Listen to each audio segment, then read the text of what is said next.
പോസ്റ്റർവാല എന്ന് പറയുന്നത് ഒരു ഇൻട്രസ്റ്റിംഗ് ഇതായിരുന്നു.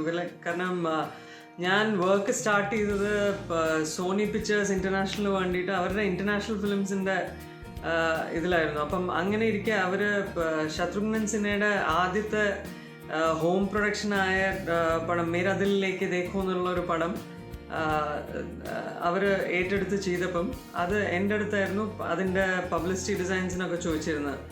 അപ്പം അവരുടെ മിക്ക പ്രിൻറ്റേഴ്സും ബോംബെ ബേസ്ഡ് ആയിരുന്നു സോണിയുടെ. അപ്പം ഞാൻ ഈ പ്രിൻറ്റേഴ്സായിട്ട് ഡീൽ ചെയ്യുന്ന സമയത്ത് അവർ വിളിച്ചിരുന്നത് മദ്രാസിൽ നിന്നായിരുന്നു, ഫോൺ കോൾസിലൊക്കെ വിളിച്ചിരുന്നത്, which was kind of A racial this thing I felt. അപ്പം ഐ സ്റ്റാർട്ടഡ് ടെലിങ് ദം അങ്ങനെ ഒരു വിളി വേണ്ട, വേറെ എന്തെങ്കിലും വിളിച്ചു. അപ്പോൾ അതിലുണ്ടായിരുന്ന ഒരു കക്ഷിയാണ് പോസ്റ്റർവാല എന്ന് പറഞ്ഞിട്ട് എന്നെ വിളി തുടങ്ങിയത്. അപ്പം ദാറ്റ് കൈൻഡ് ഓഫ് സൗണ്ടഡ് ഒരു ഇൻട്രസ്റ്റിംഗ് ആയിട്ടുള്ളൊരു ഇതായി. പിന്നെ ഞാൻ സ്ലോലി എൻ്റെ ഡിസൈൻ ഇത് തുടങ്ങാൻ ഇതാക്കിയപ്പം അങ്ങനെ ഒരു എന്താണ് ഒരു നല്ല പേര് എന്ന് ആലോചിച്ചിരിക്കുമ്പം ഇത് പിന്നെയും സ്ട്രൈക്ക് ചെയ്ത് അങ്ങനെയാണ് ഈ പോസ്റ്റർവാല എന്നുള്ള പേര് ഞാൻ എൻ്റെ കമ്പനിക്ക് ഇടാൻ തീരുമാനിച്ചത്.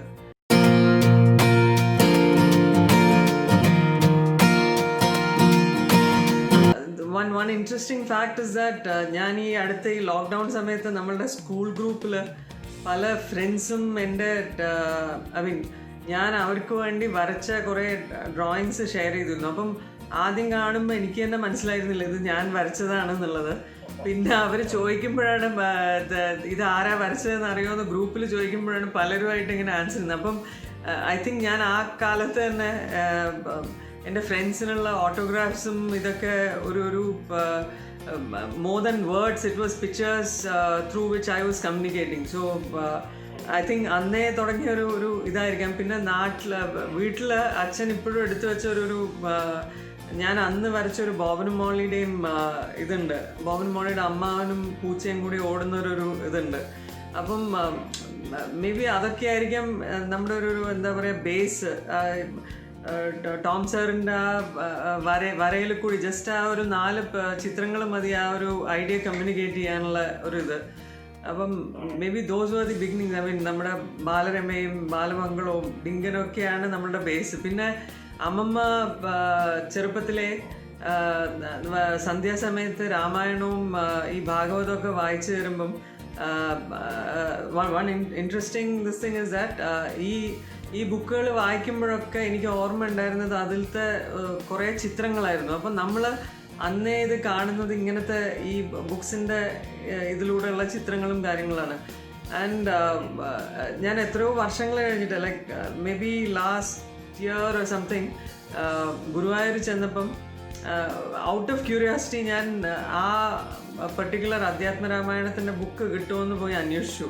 അങ്ങനെ കുറേ ബുക്ക് സ്റ്റാളുകൾ കയറി ഇറങ്ങി ഇതായി അവസാനം അമ്പലത്തിൻ്റെ അടുത്തുനിന്നുള്ള ഒരു ഇതിന്ന് ആ ബുക്കിൻ്റെ റീപ്രിൻറ്റ് എത്രയോ കാലം it doesn't look the same but they have not changed. ആ പ്രിൻറ്റിൻ്റെ ഇതും ആ ഡിസൈൻസും ഒന്നും മാറ്റിയിട്ടില്ല അവർ.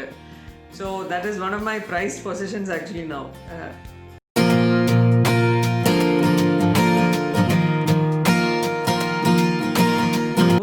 പോയത് ഞാൻ സ്കൂളിൽ ഞാൻ ആർട്സ് ആൻഡ് ക്രാഫ്റ്റ്സ് ഇതെന്ന് അത് maybe that was an escape. Maths എന്ന് എസ്കേപ്പ് ചെയ്യാനുള്ള ഒരു വഴിയായിരുന്നു ആർട്സ് ആൻഡ് ക്രാഫ്റ്റ്സ് കോമ്പറ്റീഷനിലൊക്കെ ചാടിക്കയറി പോകുന്നത്. അപ്പം അങ്ങനെ ഇരിക്കുന്ന ഒരു സമയത്തൊരു സ്ലോലി ആർട്ട് സീനിലെല്ലാം നമ്മളെ പിടിച്ച ആർട്ടിൻ്റെ ഇതിലൊക്കെ ടീച്ചേഴ്സ് വിളിക്കും. അങ്ങനെ സ്ലോലി നമ്മളുടെ ഉള്ളിൽ തന്നെ ഒരു എന്താ പറയുക ഒരു ബിലീഫ് വരാൻ തുടങ്ങി. ഓക്കെ വരയ്ക്കാൻ പറ്റും അങ്ങനത്തെ ഓരോന്ന്. പക്ഷേ അന്ന് എനിക്ക് സ്കൂളിൽ പഠിക്കുന്ന ഒരു സമയത്ത് അതിനെ പറ്റിയിട്ടുള്ള മേ ബി അതിനുള്ള ഹയർ സ്റ്റഡീസ് ആയിട്ട് പോകണം അങ്ങനെ ഒരു ഇതുണ്ടായിരുന്നു. ബിക്കോസ് കോഴിക്കോട് എന്ന് പറയുന്നത് ഒരു ചെറിയ ടൗണാണ്. അപ്പം അവിടെ എന്താണ് ഓപ്പർച്യൂണിറ്റീസ് എന്നുള്ളത് അറിയാനും പിന്നെ അന്ന് ഇൻ്റർനെറ്റ് അങ്ങനത്തെ അത്രയും നമ്മൾ ഗൂഗിളിൽ തപ്പിയാൽ നമ്മുടെ മുന്നിലെല്ലാം വരുന്നൊരു കാലമായിരുന്നില്ല. അപ്പം എൻ്റെ നമ്മുടെ ഒരു ക്ലോസ് ഫാമിലി ഫ്രണ്ട് പറഞ്ഞിട്ടാണ് അറിഞ്ഞത് കോഴിക്കോട് ഒരു കാലിക്കറ്റ് ഫൈൻ ആർട്സ് കോളേജ് ഉണ്ട്, ടീച്ചേഴ്സ് ട്രെയിനിങ്ങിന് ഇതാക്കുന്ന കോളേജാണ് അത്. ഒരു ചെറിയ സ്കൂളാണ് ഒരു ഇതിൽ സ്റ്റേഷൻ്റെ അടുത്ത്. അപ്പം അവിടെ ബേസിക് ഡ്രോയിങ് പഠിപ്പിക്കുന്നുണ്ടെന്ന് അറിഞ്ഞു. അപ്പം വീട്ടിൽ ഞാൻ ചുമ്മാ ഇരിക്കുന്ന സമയത്ത് അച്ഛൻ പറഞ്ഞു, എന്നാൽ പോയി അവിടെ നീ ഡ്രോയിങ് ഇതാക്കി പഠിക്കുക, എന്താണ് ബേസിക് എന്ന് അറിഞ്ഞു കഴിഞ്ഞാൽ അറ്റ്ലീസ്റ്റ് ഒരു നോളജ് ആയല്ലോ എന്താ ആർട്ടിനെ പറ്റിയിട്ടുള്ള ഒരു ഇത്. അപ്പോൾ അവിടെ ഒരു ലക്ഷ്മണൻ മാഷ് എന്ന് പറഞ്ഞ മൂപ്പരായിരുന്നു ഇത് പഠിപ്പിച്ചിരുന്നത്. അപ്പോൾ എല്ലാം എന്താ പറയുക, ഒരു പോർട്രേറ്റ് എന്താണ്, സ്റ്റിൽ ലൈഫ് എന്താണ്, കമേഴ്ഷ്യൽ ആർട്ട് എന്താണ്. അന്നൊക്കെ ഈ കമേഴ്ഷ്യൽ ആർട്ട് എന്ന് പറയുന്നത് നമ്മൾ സ്പ്രേ പെയിൻറ്റും ഇതൊക്കെ വെച്ച് ചെയ്യുന്ന സിസ്റ്റം ഒന്നും ഇല്ല അന്ന്. അപ്പം അതിന്ന് തൊട്ട് ഈ ലെറ്ററിങ് എഴുതാൻ പഠിക്കലും അവിടെ നിന്നായിരുന്നു എൻ്റെ ബേസിക് പഠനം തുടങ്ങിയത്. ആ സമയത്ത് നമ്മളുടെ ഒരു ഫ്രണ്ട് വന്ന് പറഞ്ഞു, ഇങ്ങനെ ട്രിവാൻഡ്രം ഫൈൻ ആർട്സ് കോളേജിൽ ഇതിൻ്റെ കോഴ്സ് ഉണ്ട്, അപ്ലൈഡ് ആർട്സിൻ്റെ കോഴ്സ് ഉണ്ട്, എക്സാം ഉണ്ട് അവിടെ, അത് ട്രൈ ചെയ്തോളൂ എന്ന് പറഞ്ഞാൽ അങ്ങനെ അവിടെ പോയി എക്സാം എഴുതി. ഐ മീൻ അവിടെ കിട്ടിയില്ല, ട്രിവാൻഡ്രം ഇതിൽ ആ സമയത്ത് കിട്ടിയിരുന്നില്ല. ഒരു അവിടുത്തെ ഒരു ഇത് കാരണം അത് മാറി. പിന്നെ നെക്സ്റ്റ് ഇയർ ഞാൻ മദ്രാസ് ഫൈൻ ആർട്സ് കോളേജിലേക്ക് ഇത് എഴുതി, എൻട്രൻസ് എഴുതി. 5 ദിവസത്തെ എൻട്രൻസ് ആണ്. 5 ദിവസം പല സബ്ജക്ട്സ്, നമ്മൾ ഇലിസ്ട്രേഷൻ, പെയിൻറ്റിങ്, സ്കൾപ്റ്റിങ് എല്ലാം കൂടി ഒരു മിക്സ് ചെയ്ത് 5 ദിവസത്തെ ഒരു എക്സാം ഇതിലാണ് ട്രെയിനിങ് നടക്കുന്നത്. എക്സാം നടക്കുന്നത്. അപ്പം അത് കഴിഞ്ഞ് ഫൈനലി മെറിറ്റ് ലിസ്റ്റിൽ നമ്മളുടെ പേര് വന്ന് വിതിൻ ഫ്യൂ hours ആ പേര് തിരിഞ്ഞു നോക്കുമ്പോൾ പിന്നെ ആ പേരില്ല. അപ്പം ആ ഒരു ഇത് പെട്ടെന്നൊരു ഷോക്കായിരുന്നു. കാരണം രാവിലെ മെറിറ്റ് ലിസ്റ്റിൽ കാണുന്നു, ഉച്ചയ്ക്ക് കാണുന്നില്ല. നോക്കുമ്പോൾ നമ്മൾ അതർ സ്റ്റേറ്റ്സ് ആയതുകൊണ്ട് നമ്മൾ നോർമൽ ആൾക്കാർ കൊടുക്കുന്ന ഫീസിൻ്റെ നോർമൽ ആൾക്കാർ 500 രൂപ കൊടുക്കുമ്പം നമ്മൾ 10,000 കൊടുക്കുന്നത്. അപ്പം ആ ഒരു ടൈമിൽ അങ്ങനത്തെ ഒരു ഇത് എഫോർഡ് ചെയ്യാനുള്ള ഒരു ഇത് ഉണ്ടായിരുന്നില്ല. അപ്പം വാട്ട് ഹാപ്പൻ വാസ്, എന്താ പറയുക, നമ്മൾ ഈ ദൈവത്തിൻ്റെ കളി എവിടെയൊക്കെ കളിക്കുന്നു അതൊക്കെ കാണുന്നത് അപ്പോഴാണ്. ഞങ്ങൾ താമസിക്കുന്ന അച്ഛൻ്റെ ഒരു വെൽവിഷറിൻ്റെ വീട്ടിലായിരുന്നു. അപ്പം മൂപ്പര് ഞങ്ങൾ വൈകുന്നേരം ഇത് പോയി കഴിഞ്ഞപ്പം മൂപ്പര് പറഞ്ഞു, ഞാൻ ഇവൻ്റെ എഡ്യൂക്കേഷൻ മുഴുവൻ സ്പോൺസർ ചെയ്യാം ഈ 5 വർഷത്തെ, ഒന്നും വറി ചെയ്യണ്ട, അവന് അത്രയും ഇഷ്ടമുള്ള ഒരു സബ്ജക്റ്റ് ആയതുകൊണ്ട് let him take it forward. And coincidentally that day ഇവിടുത്തെ സ്റ്റേർലിംഗ് റിസോർട്ട്സ് എന്ന് പറഞ്ഞിട്ടുള്ള ഒരു അന്നത്തെ കാലത്ത് ഈ ഹോളിഡേ ഇതിൻ്റെ ഏറ്റവും വലിയ ഇതായിരുന്നു ആ സമയത്ത്. അപ്പോൾ അതിൻ്റെ സ്റ്റീവ് ബോഗിയ എന്ന് പറഞ്ഞിട്ടുള്ള CEO ആ സമയത്ത് അവിടെ വന്നിരുന്നു. അപ്പോൾ അങ്ങേരെ നമ്മളെ ഇൻട്രൊഡ്യൂസ് ചെയ്ത് ഈ അങ്കിൾ അങ്ങനെ പറഞ്ഞപ്പം പുള്ളി പറഞ്ഞു, ഞങ്ങളുടെ ആർട്സ് സ്കോളർഷിപ്പ് ഉണ്ട്, വൈ ഡോണ്ട് യു ട്രൈ എന്ന് എന്നോട് ജസ്റ്റ് ഒന്ന് ചോദിച്ചു. അപ്പം ഞാൻ അതിൻ്റെ ഫോംസൊക്കെ ഫില്ലപ്പ് ചെയ്തു. അടുത്ത ദിവസം വിത്തിൻ 2 or 3 days അവരുടെ റിപ്ലൈ വന്നു, കി like they are going to sponsor the whole my education കോളേജിൽ. So that's how like art ഇത് സ്റ്റാർട്ട് ചെയ്തത്.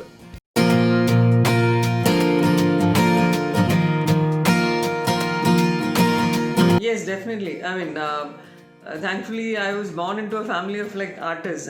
Achan Pala C.K. Raman, Carnatic musician ആണ്. അമ്മ സ്പോർട്സ്മാൻ ഇതാണ്. എൻ്റെ ബ്രദർ ലൈക്ക് ഫിലിം, സീരിയൽ അതിലൊക്കെ ആക്ടറാണ്, ശ്രീറാം രാമചന്ദ്രൻ. അപ്പം ഐ മീൻ ഇപ്പം കല്യാണം കഴിഞ്ഞപ്പോൾ വൈഫും ഡാൻസറാണ്, ഷീസ് എ റൈറ്റർ. അപ്പം ഐ തിങ്ക് എല്ലാം നമുക്കിങ്ങനെ ഒരു ജിക്സോ പസിൽ മാതിരി കൂടി വന്നപ്പം I think it just happen. എല്ലാവരും സപ്പോർട്ടീവ് ആയിരുന്നു. യാ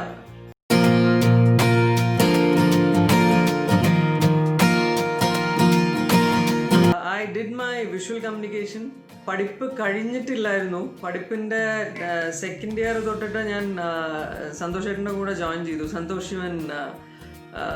അപ്പം ചേട്ടൻ്റെ കൂടെ ജോയിൻ ചെയ്യുന്നത് അതും ഒരു ചെറിയൊരു കഥയാണ്. ലൈക്ക് എൻ്റെ ഫസ്റ്റ് ഇയർ പഠിക്കുന്ന കാലത്ത് അച്ഛൻ ഇവിടെ ചെന്നൈയിൽ അച്ഛൻ്റെ ഗുരുവിൻ്റെ അടുത്ത് ഇടയ്ക്കിടയ്ക്ക് വരുമായിരുന്നു. അപ്പോൾ അച്ഛൻ വരുമ്പോൾ ഒക്കെ നാട്ടിൽ നിന്ന് എന്തെങ്കിലും കൊണ്ടുവരുന്ന കാരണം അച്ഛൻ എന്നെ അവിടെ വിളിക്കും. അച്ഛൻ്റെ സ്വാമിയുടെ വീട്ടിലാണ് താമസവും ഇതൊക്കെ ആ കുറച്ച് ദിവസങ്ങൾ. അപ്പോൾ അങ്ങനെ എനിക്ക് ഒരു ദിവസം വിളിച്ചപ്പം സ്വാമിയുടെ ഡോക്യുമെൻ്ററി ശിവൻ സാർ ഷൂട്ട് ചെയ്യായിരുന്നു, സന്തോഷേട്ടൻ്റെ അച്ഛൻ ഷൂട്ട് ചെയ്തുകൊണ്ടിരിക്കുകയായിരുന്നു. അപ്പം ശിവനങ്ങൾ ഷൂട്ട് ചെയ്യുന്നതിൻ്റെ ഇതിൽ അച്ഛൻ നമ്മളെല്ലാവരെയും ഇൻട്രൊഡ്യൂസ് ചെയ്ത് ഇങ്ങനെ സന്തോഷേട്ടനെ ഇൻട്രൊഡ്യൂസ് ചെയ്തു. അപ്പോൾ അന്നത്തെ ഒരു ക്യൂരിയോസിറ്റിയിൽ നമ്മൾ കണ്ടത് റോജയും ദളപതിയൊക്കെ കണ്ടിട്ട് ഇങ്ങനെ എന്താ പറയുക, ഒരു ഒരു ഒരു അതിൻ്റെ മാജിക്കിൽ ഇരിക്കുന്ന, അതിൻ്റെ പിന്നിലിരിക്കുന്ന ഇങ്ങേരാണെന്നുള്ളത് മാത്രം അറിയുന്നൊരു കാലമായിരുന്നു. അപ്പം ഞാൻ നേരിട്ട് പുള്ളിനോട് പോയി ചോദിച്ചു, ഞാൻ ചേട്ടൻ്റെ അസിസ്റ്റൻ്റ് ആയിക്കോട്ടെ എന്ന് ചോദിച്ചു. അപ്പം പുള്ളി പറഞ്ഞു, നീ ഇപ്പം ഇവിടെ ആർട്സിൽ ഇതാക്കിയിട്ടേ ഉള്ളൂ. It was almost like 6 months ആയിട്ടേ ഉണ്ടായിരുന്നുള്ളൂ ആർട്സ് കോളേജ് സ്റ്റാർട്ട് ചെയ്തിട്ടുള്ളത്. അപ്പം പുള്ളി പറഞ്ഞു, ലൈക്ക് ഇപ്പം സ്റ്റാർട്ട് ചെയ്തിട്ടേ ഉള്ളൂ, wait for some time, let the first year get over. അപ്പം നിൻ്റെ ഡിസിഷൻസ് വേറെ ആയിരിക്കാം.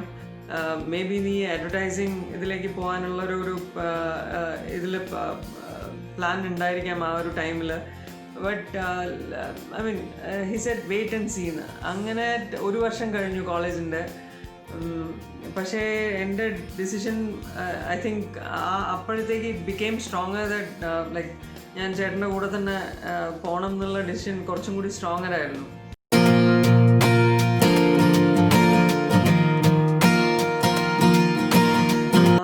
സന്തോഷ് ചേട്ടൻ്റെ കൂടെ ജോയിൻ ചെയ്ത സമയത്ത് ഞാൻ തുടങ്ങിയത് ആഡ് ഫിലിംസ് എന്നായിരുന്നു. BPL മൊബൈലിൻ്റെയും പേജസിൻ്റെയും ആഡ്സ് ആയിരുന്നു ചേട്ടൻ്റെ കൂടെ ആദ്യമായിട്ട് ചെയ്തത്. അത് കഴിഞ്ഞിട്ട് ചേട്ടൻ ഡയറക്റ്റ് ചെയ്ത മല്ലി എന്ന് പറഞ്ഞിട്ട് ഒരു ചിൽഡ്രൻസ് ഫിലിമായിരുന്നു ചേട്ടൻ ഡയറക്റ്റ് ചെയ്തിരുന്നത്. അപ്പം അതിൻ്റെ ഇതിൽ അസിസ്റ്റൻറ്റ് ഡയറക്ടറായിട്ട് ജോയിൻ ചെയ്തു. ഒരു ചെറുതായിട്ട് അഭിനയിച്ചു അതിൽ. പിന്നെ ചേട്ടൻ്റെ ആ ക്രൂ എന്ന് പറയുന്നത് വളരെ ചുരുക്കം. പുള്ളി 10 മെമ്പേഴ്സിനെ വെച്ചിട്ട് ഒരു ഫുൾ ഫീച്ചർ ഫിലിം ചെയ്യുന്ന മജീഷ്യനാണ്. അപ്പം മൂപ്പരുടെ കൂടെ അത് ചെയ്യുമ്പം എല്ലാ ജോലിയും നമ്മൾ ചെയ്യും. ആരും ഒന്നും എന്താ പറയുക, ഇത് ചെയ്യില്ല എന്ന് പറഞ്ഞിട്ട് ഇരിക്കുന്ന ഒരു സ്ഥലമല്ല ആ സ്കൂള്. അപ്പം അങ്ങനെ ഇരിക്കെ പുള്ളി ഇവിടെ തിരിച്ചെത്തിയിട്ട് എന്നോട് ചോദിച്ചു, ജനം ആർട്ട് സ്കൂൾ ബാക്ക്ഗ്രൗണ്ട് ഉള്ളതല്ലേ, why don't you do the poster for Malli എന്ന് പറഞ്ഞു. അങ്ങനെ ഇരിക്കെ അന്ന് കമ്പ്യൂട്ടർ ജസ്റ്റ് ഞങ്ങളുടെ കോളേജിലും ആദ്യമായിട്ട് ഒരു സിസ്റ്റം വന്ന ഒരു ഇതായിരുന്നു. അപ്പോൾ ഫോട്ടോഷോപ്പൊക്കെ നമുക്ക് ഓപ്പൺ ചെയ്ത് ക്ലിക്ക് ചെയ്ത് ഓപ്പൺ ചെയ്യാന്ന് തന്നെ പറയുന്നത് നമുക്കൊരു സർട്ടിഫിക്കേഷൻ കിട്ടിയ മാതിരിയായിരുന്നു ആ കാലത്ത്. അപ്പം ഞാൻ ചുമ്മാ ആ ചാടയ്ക്കൊന്ന് ചേട്ടൻ്റെ അടുത്ത് പറഞ്ഞാൽ ഞാൻ ചെയ്തോളാം, ഫോട്ടോഷോപ്പിൽ ചെയ്തോളാം എന്ന് പറഞ്ഞു. പക്ഷെ പിന്നെ മനസ്സിലായത് അത് തുമ്പീനെ കൊണ്ട് കല്ലെടുപ്പിക്കുന്ന മാതിരിയാണ് ചേട്ടന്. കാരണം അന്നത്തെ കാലത്ത് ഇമേജസ് ഓപ്പൺ ചെയ്ത് കഴിഞ്ഞാൽ പിന്നെ ഒരു ചായയൊക്കെ കുടിച്ച് വൈകുന്നേരം വന്നു കഴിഞ്ഞാൽ ഇമേജ് ഓപ്പൺ ആവും. പിന്നെ അതിൻ്റെ മുകളിൽ പേര് ടൈപ്പ് ചെയ്ത് കഴിഞ്ഞാൽ പിന്നെയും പോയി വരാനുള്ള സമയമാവും. അപ്പം നമ്മളിതൊക്കെ പതുക്കെ ഈ ചേട്ടൻ്റെ കമ്പ്യൂട്ടറിൽ ചെയ്തിട്ടാണ് ഇത് തുടങ്ങിയത്. അപ്പോൾ അങ്ങനെ ഇതായി മല്ലിയുടെ പോസ്റ്റേഴ്സ് ചെയ്തു, ഫെസ്റ്റിവൽസിലേക്ക് വേണ്ടിയിട്ടുള്ള പോസ്റ്റേഴ്സ് ചെയ്തു. അത് കഴിഞ്ഞ് ആ പോസ്റ്റേഴ്സ് കണ്ട് ചേട്ടൻ്റെ അടുത്ത കുറച്ച് പ്രോജക്ട്സിൻ്റെ ഇത് ചെയ്തു. പിന്നെ നവരസ എന്ന് പറഞ്ഞ ഒരു ചേട്ടൻ്റെ ഫിലിമിന് ചെയ്തു. ആ നവരസ ഗോട്ട് റെക്കഗ്നൈസ്ഡ്. അത് സോണി ആയിരുന്നു ഡിസ്ട്രിബ്യൂഷൻ എടുത്തത്. അത് അവർക്ക് ഇഷ്ടപ്പെട്ടിട്ട് then Sony started giving me a lot of international films. ജാങ് ഈമോടെ ചെയ്തിട്ടുണ്ട്, സത്യജിത്രയുടെ പടങ്ങളുടെ റിവൈവൽ ഇതിൻ്റെ പോസ്റ്റേഴ്സ് ചെയ്തിട്ടുണ്ട്. ഞാൻ എപ്പോഴും ആഗ്രഹിച്ചതാണ് ആ കാലത്തുണ്ടായിരുന്നെങ്കിൽ അദ്ദേഹത്തിൻ്റെ സിനിമയ്ക്ക് വേണ്ടി ഒരു പോസ്റ്റർ ചെയ്യണമെന്ന് ആഗ്രഹിച്ചിരുന്ന ഒരു ഇതായിരുന്നു. പക്ഷേ ദൈവം സഹായിച്ച് വേറൊരു രീതിയിൽ ആ പോസ്റ്റേഴ്സ് എൻ്റെ കയ്യിൽ വന്നു. റെയിൻ്റെ സിനിമയുടെ പോസ്റ്റേഴ്സൊക്കെ ചെയ്യാന്ന് പറയുന്നത് തന്നെ ഒരു ഭാഗ്യമാണ്. അപ്പം അങ്ങനെ വന്നു. പിന്നെ സിൻഹലീസിൽ ചെയ്തു. പ്രസന്ന വിത്താനാഗെ എന്ന് പറഞ്ഞിട്ട് അവിടുത്തെ അവാർഡ് വിന്നിങ് ഡയറക്ടറാണ്. അപ്പം ശ്രീകർ പ്രസാദ് സാറുണ്ട് എഡിറ്റർ. നാനി സാറായിരുന്നു അതിൻ്റെ പ്രൊഡ്യൂസർ. അപ്പം നാനി സാർക്ക് അറിയാം ഞാൻ പോസ്റ്റേഴ്സ് ഇതൊക്കെ ചെയ്യുന്നത്. അങ്ങനെ നാനി സാർ അത് ആ പടത്തിൻ്റെ ആകാശ് കുസും എന്ന് പറഞ്ഞ അതിൻ്റെ പബ്ലിസിറ്റി ചെയ്തു.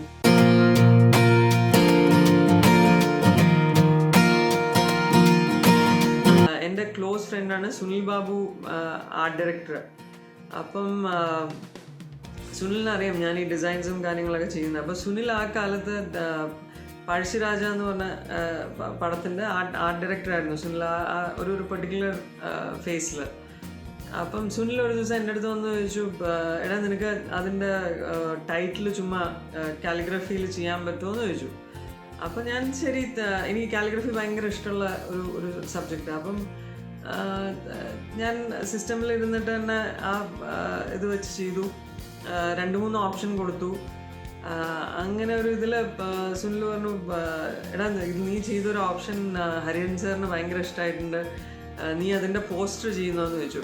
അപ്പം അത്രയും വലിയ ഒരു സിനിമയുടെ ഇത് എടുക്കാനുള്ള ഒരു എന്താ പറയുക 3 ലാംഗ്വേജിലായിരുന്നു ആ സിനിമ ഇതായത്. അപ്പം എൻ്റെ അടുത്തുള്ളത് ഒരു സിസ്റ്റമും ഇതുമാണ് എൻ്റെ കയ്യിലുള്ളത്, 5 പേരിലും. അപ്പം ഇത് വെച്ചിട്ട് അത്രയും വലിയൊരു പ്രോജക്റ്റ് ഏറ്റെടുക്കണമെന്നുള്ളൊരു ടെൻഷൻ ഉണ്ടായിരുന്നു. പക്ഷേ പിന്നെ ആലോചിച്ചപ്പം ദൈവം നമുക്ക് ഇങ്ങനത്തെ കുറച്ച് ചാൻസുകളെ ലൈഫിൽ തരുള്ളൂ. അപ്പം വൈ നോട്ട് അറ്റംപ്റ്റ് എന്നുള്ള ഒരു ധൈര്യത്തിൽ അന്ന് ഞാൻ വർക്ക് ചെയ്യുന്നുണ്ടായിരുന്നു, രാവിലെ ഒരു ഓഫീസിൽ വർക്ക് ചെയ്യുന്നുണ്ടായിരുന്നു. അപ്പം രാവിലെ 9 to 7 അവിടെ ഓഫീസിൽ വർക്ക് ചെയ്യും. 7 കഴിഞ്ഞാൽ വന്നു കഴിഞ്ഞാൽ പിന്നെ രാത്രി ഒരു 3-3:30 വരെ ഈ പോസ്റ്റേഴ്സ് ചെയ്യും. അങ്ങനെ ആ പോസ്റ്റേഴ്സ് സ്ലോലി ഇതായി. പിന്നെ അതിന് നമ്മൾ ഫോട്ടോഷൂട്ട്, ഷാനി എന്ന് പറഞ്ഞിട്ടുള്ള ഫോട്ടോഗ്രാഫർ, പുള്ളി സ്പെഷ്യലായിട്ട് എടുത്തൊരു ഫോട്ടോഷൂട്ട് ഇതുണ്ടായിരുന്നു. ഒരു ചെറിയ ഫിലിം പ്രൊഡക്ഷൻ തന്നെയായിരുന്നു ആ ഫോട്ടോഷൂട്ടിൻ്റെ പിന്നിൽ. അപ്പം എല്ലാവരും കോപ്പറേറ്റ് ചെയ്തു. മമ്മൂക്ക എന്താ പറയുക വളരെ ഇതിൽ കോപ്പറേറ്റ് ചെയ്തൊരു ഇതായിരുന്നു, ഷൂട്ടായിരുന്നു. ആൻഡ് ഞാൻ ഇപ്പോഴും പറയും, എനിക്ക് ഫിലിം വേൾഡിൽ എന്താ പറയുക ഒരു അറിയുന്നൊരു സ്റ്റാർ എപ്പോഴെങ്കിലും മെസ്സേജ് അയച്ചാൽ ഉടനെ റിപ്ലൈ വരുന്ന ഒരു സൂപ്പർ സ്റ്റാർ മമ്മൂക്ക മാത്രമേ ഉള്ളൂ. അപ്പം അങ്ങനെ അന്നത്തെ ഒരു ബന്ധം ഇന്നും ഇതായിട്ട് പോണു.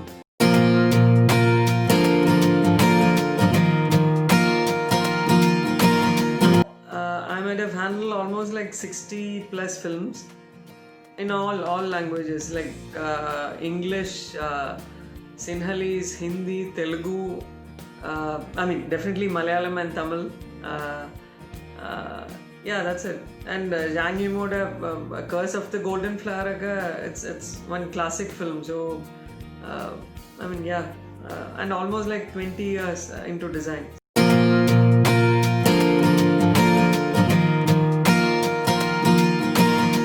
Definitely Parshiraja, because Parshi എന്താ പറയുക പോസ്റ്റർ ഡിസൈൻ ഇതിൽ തന്നെ ഐ മീൻ പലരും ഇന്ന് പറയുന്ന ലൈക്ക് ആദ്യമായിട്ട് പോസ്റ്റേഴ്സിൻ്റെ ഒരു ഇത് മാറി പറഞ്ഞ ഒരു ഇത് അന്ന് അവർ കണ്ടതെന്നൊക്കെ. അപ്പം അത് definitely was one this thing. Then ഇനം, സന്തോഷ് ചേട്ടൻ്റെ ഇനം എന്ന് പറഞ്ഞ പടത്തിൻ്റെ പോസ്റ്റർ. ഇപ്പം നമ്മൾ ലൈക്ക് സന്തോഷ് ചേട്ടൻ്റെ മാതിരി ഒരാളുടെ അടുത്ത് you sit and talk with him for A few minutes. നമ്മളുടെ ഒരു ഫ്യൂസ് ഇട്ട പോലെ ആയിരിക്കും. എവിടെയെങ്കിലും നമ്മൾ അത്രയും നേരം ആലോചിക്കാത്തൊരു സാധനം എവിടെയെങ്കിലും കത്തും. അപ്പം ഇനം ചേട്ടൻ്റെ എല്ലാ പോസ്റ്റേഴ്സും അങ്ങനത്തെ ഒരു ക്രിയേഷനാണ്. അപ്പം പുള്ളി എന്തെങ്കിലും ഒരു വാക്കായിരിക്കും പറയുന്നത്, ഞാൻ അതിൽ ക്യാച്ച് ചെയ്തിട്ട് എനിക്ക് ആ പോസ്റ്ററിൻ്റെ ഇത് ഐ ക്യാൻ മേക്ക് ഔട്ട്. അപ്പം പിന്നെ ചെയ്ത എല്ലാ വർക്കും എന്താ പറയുക ഒരു ക്ലിഷേ ഇതായി പോവുക ഡയലോഗ്. പക്ഷേ എല്ലാ വർക്കും എനിക്കിഷ്ടമുള്ള ഇത് തന്നെയാണ്.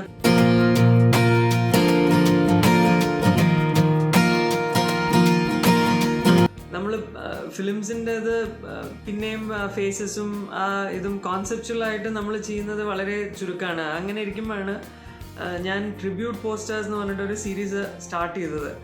സോ ഏതെങ്കിലും ഒരു സിനിമ കണ്ടിട്ടോ ആ സിനിമയുടെ ഒരു ട്രെയിലർ കണ്ടിട്ടോ നമ്മളൊരു ഇൻസ്പിറേഷൻ ഇത് കിട്ടിക്കഴിഞ്ഞാൽ ലൈക്ക് അതിനധികം സമയമൊന്നും വേണ്ട ആ പോസ്റ്ററിന്.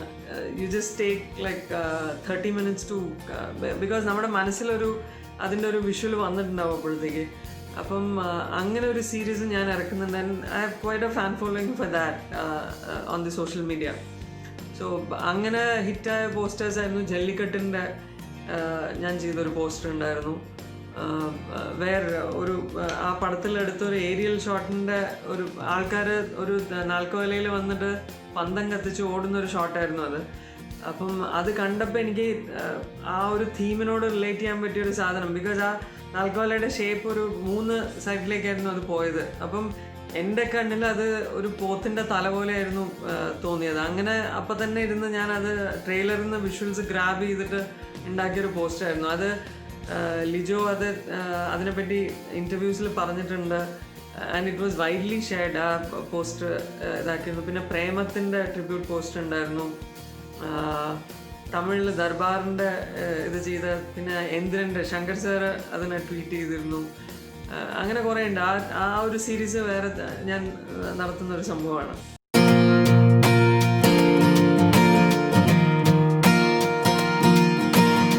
ഒരു പുതിയ പ്രോജക്റ്റ് വരുമ്പം അതിൻ്റെ ഡയറക്ടർ നോർമലി നമ്മളുടെ അടുത്ത് അതിൻ്റെ ഒരു സിനോപ്സിസോ ഒരു ആ കഥയുടെ ഇമ്പോർട്ടൻ്റ് എലിമെൻറ്റ്സോ ചിലർ സ്ക്രിപ്റ്റ് തരും.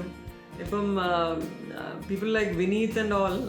വിനീത് കഥ പറയുമ്പോൾ തന്നെ നമുക്കറിയാം എന്തൊക്കെ ഇതിൽ പോകണം. വിനീതിൻ്റെ ആദ്യത്തെ സിനിമ തൊട്ടേ അവിടെയും ഇവിടെയായിട്ട് ഞാൻ ഇരുന്നിട്ടുള്ള ഒരാളാണ്. അപ്പം മലർവാടിയുടെ കഥ പറയുമ്പം മലർവാടിയുടെ ആ ഒരു നമ്മുടെ നാട്ടിൻപുറത്തുള്ള ആർട്സ് ക്ലബ്ബുകൾ.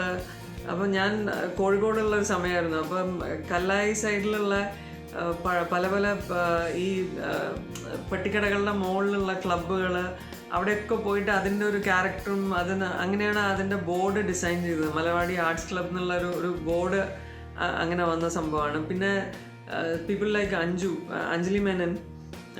അഞ്ജു കഥ പറയുമ്പം ഐ മീൻ ഫോർ എക്സാമ്പിൾ ആ ബാംഗ്ലൂർ ഡേയ്സിലെ സാറ എന്ന് പറഞ്ഞ ക്യാരക്ടറിൻ്റെ ആ വാൾ ഗ്രാഫിറ്റി. അപ്പം എൻ്റെ ഫ്രണ്ട്സ് കളിയാക്കും എന്നെ. ആ പെർട്ടിക്കുലർ സീനിൽ ദുൽഖർ പറയും ലൈക്ക് ആ ദുൽഖറിൻ്റെ ഇഷ്ടമാണ് അവിടെ ഇതാക്കിയത്. പക്ഷേ actually Anju made me fall in love with Sara. അപ്പം എനിക്ക് അങ്ങനെ ഒരു തോട്ട് ഉണ്ടായിരുന്നത് കൊണ്ടാണ് അങ്ങനത്തെ ഒരു ചിത്രം ആ ചുമരിൽ വന്നത്. അപ്പം അഞ്ജുവൊക്കെ ലൈക്ക് എന്താ പറയുക, വാക്കുകളെ കൊണ്ട് അമ്മാനാടിയിട്ട് നമ്മളെ ഒരു ഇതാക്കുന്ന ആൾക്കാരാണ്. അപ്പം I been lucky to work with people like that, like legends like Haran sir, Priyan സാറിൻ്റെ കൂടെ. I mean so many.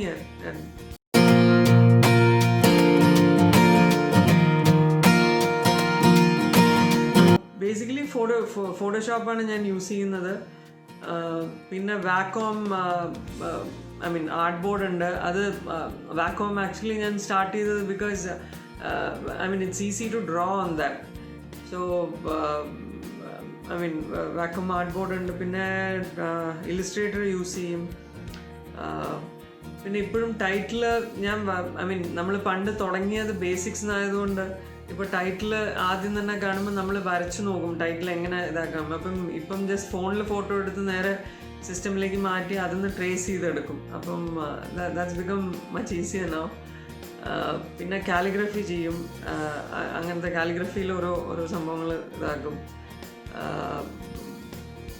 അതൊക്കെയാണ് ഫോട്ടോഷോപ്പാണ് നമ്മളുടെ മെയിൻ ഇത്.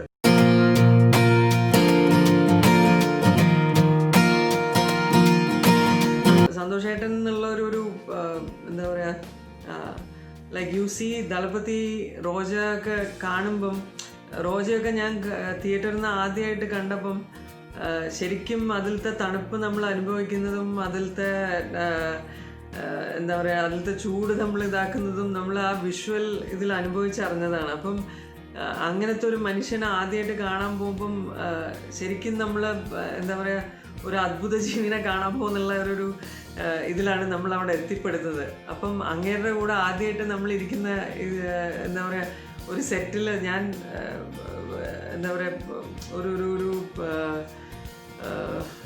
How do I say that,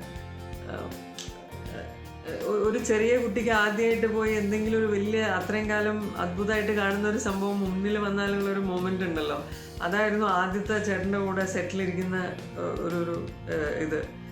അത് it's almost like now 23 years with him. ഇടയിൽ ഞാൻ എൻ്റെ സ്വന്തം ഡിസൈൻസ് ഇതായിട്ട് പോയി.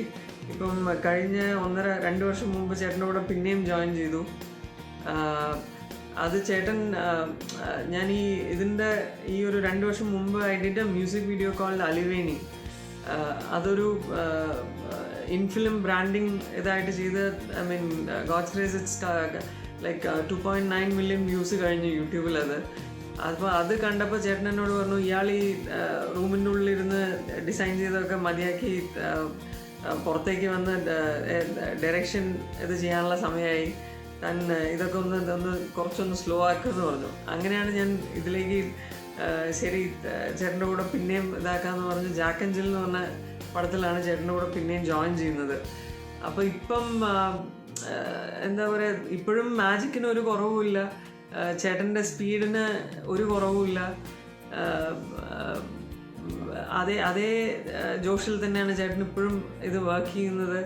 ആൻഡ് ഇറ്റ് വാസ് എന്താ പറയുക, നമുക്കൊരു റിഫ്രഷിങ് ഇതാണ് നമ്മളുടെ കരിയർ വൈസും എല്ലാം കൊണ്ടും ചേട്ടൻ്റെ കൂടെ ഉള്ള ദിവസങ്ങൾ എപ്പോഴും ഒരു ഇതാണ്.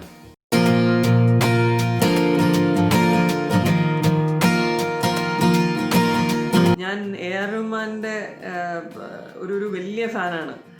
അപ്പം ഞാൻ ചെന്നൈയിൽ എത്തുന്നത് തന്നെ എന്തെങ്കിലും ഇങ്ങേരെ എവിടെന്നെങ്കിലും വെച്ച് കാണും എന്നുള്ള ഒരു ശുഭപ്രതീക്ഷയോടുകൂടിയാണ് ഇവിടെ എത്തുന്നത്. അപ്പം എത്തി ഐ മീൻ ഞാൻ കോഴിക്കോട് നിന്ന് പുറത്തിറങ്ങുമ്പോഴാണ് നമുക്കറിയുന്ന പുറത്ത് ഇതിനെക്കാട്ടും വലിയൊരു ലോകം നമ്മളെ വെയിറ്റ് ചെയ്ത് പുറത്ത് കിടക്കുന്നത്. എൻ്റെ ആദ്യത്തെ ഒരു വലിയൊരു സിറ്റിയിലേക്കുള്ള ഒരു വിസിറ്റായിരുന്നു ചെന്നൈയിലേക്കുള്ള ഒരു പറച്ച് നടൽ. അപ്പം ഇങ്ങനെ എവിടെയാണ് ഏതാണ് അഡ്രസ്സ് അറിയാം, പക്ഷെ ഇങ്ങനെ പോയി കാണാൻ പറ്റുമോ ഒന്നും അറിയില്ലായിരുന്നു. അപ്പം ആ ഒരു ഫസ്റ്റ് ഇയർ കഴിഞ്ഞപ്പം എൻ്റെ ഒരേ ഒരു ലക്ഷ്യം, ഓക്കെ സിനിമയിൽ കയറിയാൽ ഇങ്ങനെ എന്തെങ്കിലും കണ്ടുമുട്ടാം എന്നുള്ള ഒരു ഇതുണ്ടായിരുന്നു. പിന്നെ കോളേജ് പഠിക്കുന്ന കാലത്ത് തന്നെ ഇങ്ങനെ വീട്ടിൻ്റെ എല്ലാ സൺഡേസും ഞാൻ എൻ്റെ ഒരു കൊളീഗ് ഉണ്ട്, എൻ്റെ ക്ലാസ്മേറ്റ്, അവൻ്റെ കൂടെ അവനെ രാവിലെ പിടിച്ച് എണീപ്പിച്ച് എല്ലാ സൺഡേയും രാവിലെ 10 മണി തൊട്ട് 12:30 വരെ എ ആർ റഹ്മാൻ്റെ വീട്ടിൻ്റെ മുമ്പിൽ പോയി ആ തിണ്ണയിലിരിക്കും. ആ ഒരു ഗേറ്റ് തുറന്ന് അങ്ങേരുടെ സത്യം പറഞ്ഞാൽ അമ്പലത്തിൻ്റെ നടയിൽ പോയി ദൈവത്തിനെ കാണുന്ന ഒരു ഇതിൽ തന്നെയായിരുന്നു അന്ന് അതിൻ്റെ മുമ്പിൽ ഇരുന്നിരുന്നത്. പക്ഷേ ഒരിക്കൽ പോലും കാണാൻ പറ്റിയിരുന്നില്ല. അതിൻ്റെ ഇടയ്ക്ക് ഒരേ ഒരു പ്രാവശ്യം ആ ഗേറ്റ് ഒരിക്കൽ തുറന്നപ്പം ഞങ്ങൾ ശീലിച്ചു, കുറേ ഞായറാഴ്ചകൾ അവിടെ പോയി അവസാനം ശീലിച്ചു അത്. അപ്പം ഞങ്ങൾക്ക് മനസ്സിലായി എന്തൊക്കെ ടൈമിങ്ങിലാണ് ഏതൊക്കെ നടക്കുക വീട്ടിൽ നിന്ന് മനസ്സിലായി. അങ്ങനെ ഇരിക്കെ ഒരു സമയത്ത് ഗേറ്റ് തുറന്നപ്പം നേരെ കയറി ഉള്ളിലേക്ക് ഓടിയാ വീട്ടിൻ്റെ ഉള്ളിലേക്ക് ഓടിച്ചെന്നപ്പോഴാണ് പിന്നെ എന്താ ചെയ്യേണ്ടതെന്ന് അറിയുന്നില്ല. അപ്പോൾ തൊട്ടടുത്ത് ഹരിഹരൻ സാർ നിൽക്കുന്നുണ്ടായിരുന്നു പാട്ട് പാടുന്ന. അപ്പോൾ സാറിന് അച്ഛനെ അറിയാമെന്നുള്ള ഒരു വിശ്വാസം ഉണ്ടായിരുന്നു. അപ്പം സാറിനോട് പോയി പറഞ്ഞു, ഇങ്ങനെ അച്ഛന് ഒരു റെക്കോർഡിംഗ് ഉണ്ട്, അത് എവിടെയാണ് നല്ല റെക്കോർഡിംഗ് ചോദിക്കാൻ വേണ്ടി വന്നതാന്ന് പറഞ്ഞ് അങ്ങനെ പുള്ളി എന്നെ മാനേജറായിട്ട്, റഹ്മാൻ സാറിൻ്റെ മാനേജറായിട്ട് പരിചയപ്പെടുത്തി. അങ്ങനെയാണ് അങ്ങേരുടെ ഇന്ന് ഞാൻ ചോദിച്ചു റഹ്മാൻ സാറിനെ മീറ്റ് ചെയ്യാൻ പറ്റുമോ? അപ്പോൾ പുള്ളി പറഞ്ഞു ഇല്ല, റഹ്മാൻ സാർ രാത്രിയേ വർക്ക് ചെയ്യുള്ളൂ. അപ്പം ഞാൻ എന്തെങ്കിലും എനിക്ക് ആ ഒരു മൊമെൻറ്റിൽ എന്തെങ്കിലും ഒന്ന് മൂപ്പരുടെ ഒരു ഇത്. അപ്പം പുള്ളി പറഞ്ഞു, ഞാൻ ഒരു കാര്യം ചെയ്യാം, സാറിൻ്റെ പുതിയ ഫോട്ടോസ് നമ്മൾ ഇതാക്കിയിട്ടുണ്ട്, ആ ഫോട്ടോസ് ഇതാക്കി തരാം, പക്ഷേ അതിൽ ഓട്ടോഗ്രാഫൊന്നുമില്ല. എന്നിട്ട് ആ ഫോട്ടോ എനിക്ക് തന്നു. അപ്പം ഞാൻ അന്ന് തൊട്ട് ആ ഫോട്ടോ നിധി പോലെ സൂക്ഷിക്കുന്ന ഒരു സംഭവമാണ്.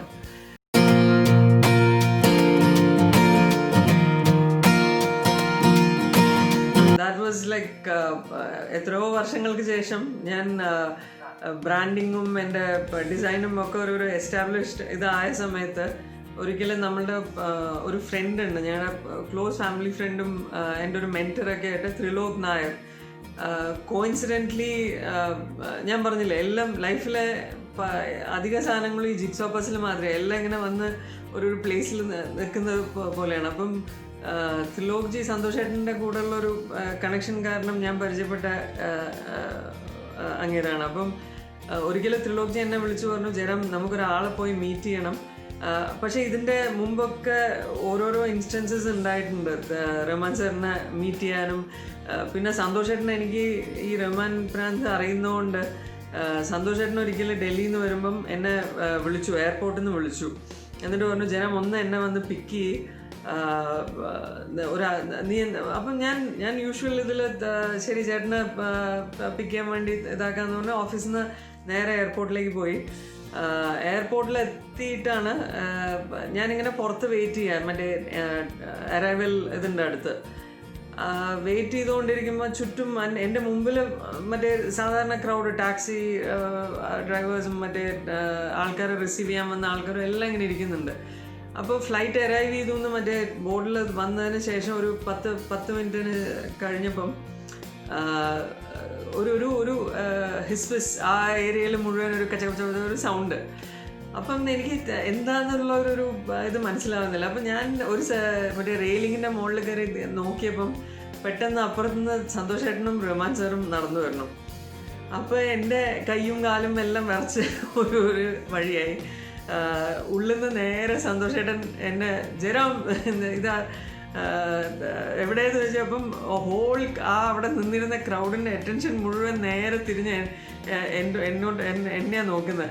അതോടുകൂടി എൻ്റെ കാറ്റ് പോയി, എൻ്റെ മുഴുവൻ ഇതും പോയി. നേരെ വന്ന് സാറ് റഹ്മാൻ സാറിനെ ഇൻട്രൊഡ്യൂസ് ചെയ്ത് പറഞ്ഞു, Rahman this is one of your biggest fans എന്ന് പറഞ്ഞിട്ട് ഷെയ്ക്ക് ഹാൻഡ് ചെയ്ത്. അപ്പം ഞാൻ തിരിച്ച് വീട്ടിൽ വന്ന് പറഞ്ഞു, ഞാൻ ഇനി കുറച്ച് ദിവസത്തേക്ക് പൊളിയൊന്നുമില്ല, ഈ കൈ നനയ്ക്കാൻ പോകുന്നില്ല എന്ന് പറഞ്ഞിട്ട് അങ്ങനെ ഇരുന്ന് ഇതായി. But I mean what I was telling was, അത് കഴിഞ്ഞ് കുറച്ചും കൂടി വർഷങ്ങൾ കഴിഞ്ഞപ്പം ത്രിലോക് നായർ ഒരിക്കലും എന്നെ വന്ന് വിളിച്ച് എന്നോട്, ജയറാം വൈകുന്നേരം നമുക്കൊരാളെ പോയി മീറ്റ് ചെയ്യണം. ആരാ എന്താണെന്നൊന്നും ഞാൻ ചോദിച്ചില്ല, കാരണം ത്രിലോക്ജി നമ്മുടെ അത്രയും ക്ലോസ് ആയിട്ടുള്ള ഒരു ഇതായതുകൊണ്ട് നമ്മൾ അങ്ങനെ ഒരു ചോദ്യമോ ഇതൊന്നും ചോദിച്ചിട്ട് ഇതാക്കുന്നതല്ല. അപ്പം ഞാൻ ത്രിലോക്ജിയുടെ വീട്ടിൽ ചെല്ലുന്നു. അവിടുന്ന് ഞങ്ങൾ രണ്ടുപേരും അശോക് നഗർ വരെ എത്തുന്നു. അശോക് നഗർ എത്തി ഈ പെർട്ടിക്കുലർ വഴിയിലേക്ക് തിരിയുമ്പം അപ്പം ഉള്ളിൽ എനിക്കൊരു തോന്നൽ, ഇത് നമ്മൾ കാണാൻ പോകുന്നത് നമ്മുടെ ദൈവത്തിനാണോ എന്നുള്ളൊരു തോന്നൽ. അങ്ങനെ ഞാൻ അവിടെ വരെ എത്തുന്നു. അപ്പം ഒരു പെർട്ടിക്കുലർ സ്ഥലത്ത് കാർ ഇറങ്ങിയിട്ട് നമ്മൾ നടക്കുകയാണ്.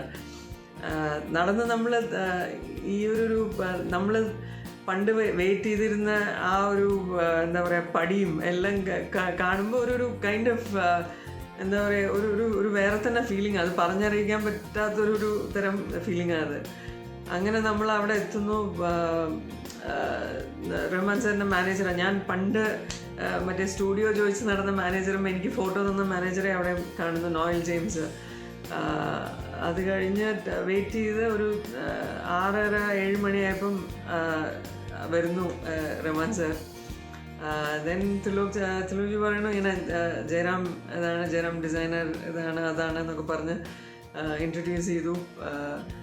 Then the first thing he said was, Jayaram you are going to design my dream എന്ന് പറഞ്ഞു. അതോടുകൂടി എൻ്റെ എന്താ പറയുക, ഞാൻ അത്രയും കാലം ചെയ്ത ഡിസൈൻസും എൻ്റെ ഡിസൈൻ കരിയറും എല്ലാം ഒരു ഫുൾ സർക്കിളിൽ വന്നൊരു ഒരു മൊമെൻ്റ് ആയിരുന്നു അത്. ദെൻ ഐ സെഡ് യെസ് ചെയ്യാം. പുള്ളിയുടെ കോളേജ് ഉണ്ട്, KM college of music and technology, അതിൻ്റെ റീബ്രാൻഡിങ്ങും അതിൻ്റെ ലോഞ്ച് ഇനോഗ്രേഷൻ ആയിരുന്നു. അംബാനിയായിരുന്നു ഇനോഗ്രേഷൻ. സോ അതിൻ്റെ ഇനോഗ്രേഷനുള്ള കൊളാട്രൽസ്, അവിടെയുള്ള ഡിസൈൻസ് അതൊക്കെ ചെയ്യണമെന്ന് പറഞ്ഞു. ഞാൻ ശരി എന്നെല്ലാം ഇതാക്കി. അത് കഴിഞ്ഞ് പുള്ളി അടുത്ത ബോംബിട്ടത്, പുള്ളി പറഞ്ഞു 4 ദിവസമേ ഉള്ളൂ നമ്മുടെ കയ്യിൽ ഇത് ചെയ്യാൻ. I want you to design it. You will have to print almost like I think 500 or 600 invites plus the collaterals we have to come out with. അപ്പം പിന്നെ പുള്ളിയായിട്ട് ഇങ്ങോട്ട് അങ്ങനെ ഒരു ഇത് ചോദിക്കുമ്പം നാച്ചുറലി ഉള്ളിലൊരു എനർജിയും ബൂസ്റ്റും എല്ലാം കൂടി കയറി ഞാൻ ശരിയെന്ന് ഏറ്റു. അപ്പം കൂടിപ്പോയ 4 രാത്രികൾ എണീച്ചിരിക്കുന്നത് അങ്ങേർക്ക് വേണ്ടി ചെയ്യുന്ന ഒരു ഇതല്ലേ. അപ്പം ഞാൻ അങ്ങനെ അത് സ്റ്റാർട്ട് ചെയ്ത് it was quite well received. പുള്ളി ആ ഫംഗ്ഷൻ കഴിഞ്ഞപ്പം ഭയങ്കര it was A very limited invited audience function. അതിൽ നമ്മളെ വിളിച്ച് ഫെലിസിറ്റേറ്റ് ചെയ്തു. ഐ മീൻ ദാറ്റ് അങ്ങനത്തെ ഒരു relation still continuous with him. I send him most of the designs which I mean എനിക്ക് പുള്ളിയുടെ മ്യൂസിക്കാണ് എൻ്റെ ഡിസൈനിലെ ഇൻസ്പിറേഷൻ. പുള്ളിയുടെ മ്യൂസിക് കേട്ടാൽ തനിയെ വിഷ്വൽസ് വരും എൻ്റെ ഇതിൽ. അപ്പം ബട്ട് ദി തിങ് ഈസ് പുള്ളിയുടെ സ്റ്റുഡിയോൻ്റെ ഉള്ളിലിരുന്നിട്ട് എന്നോട് ആ കൊലാറ്ററലിൻ്റെ ഡിസൈൻ ചെയ്യാൻ പറഞ്ഞപ്പം I was like stuck. So that moment I realised എൻ്റെ ഇൻസ്പിറേഷനാണ് എൻ്റെ മുന്നിലിരുന്നിട്ടാണ് ചോദിക്കുന്നത് നിങ്ങൾക്കൊരു ഡിസൈൻ ചെയ്യാൻ പറ്റുമോ. ആ മൊമെൻറ്റ് അവിടെ അപ്പോഴാണ് റിയലൈസ് ചെയ്ത് അങ്ങനെ മ്യൂസിക് ആ മാജിക്കാണ് നമ്മളെ ആ ഇത് വർക്ക് ചെയ്യിക്കാൻ നമ്മൾ തോന്നിക്കുന്നത്. അപ്പം like those are magical moments. You can just അതിന് എക്സ്പ്ലനേഷൻ എനിക്ക് ഇപ്പോഴും എങ്ങനെയാണ് ചെയ്യേണ്ടതെന്ന് അറിയാത്തതുകൊണ്ടാണ് I'm running short of words and all.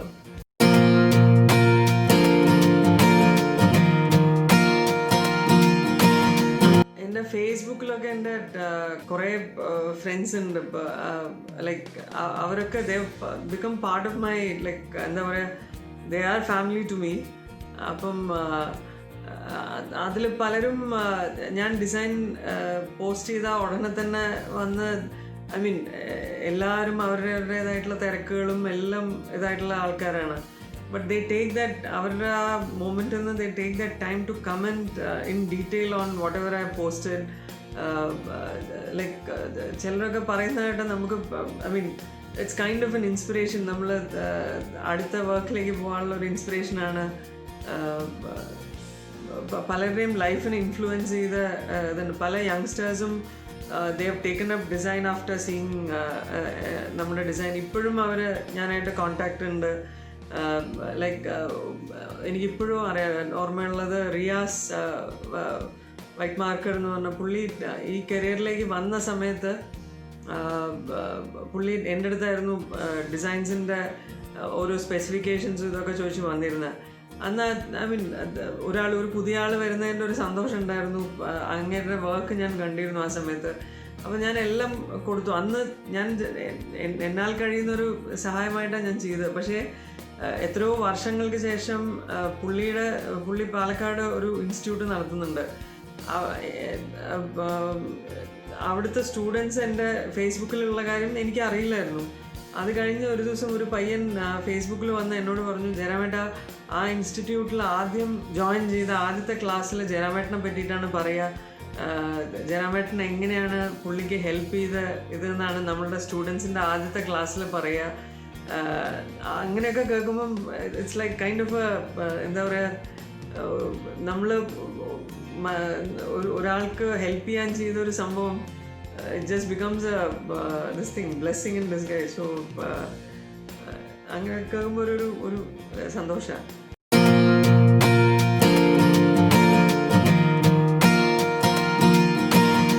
Work has started. I mean, will definitely let you all know when that's happening. It is happening.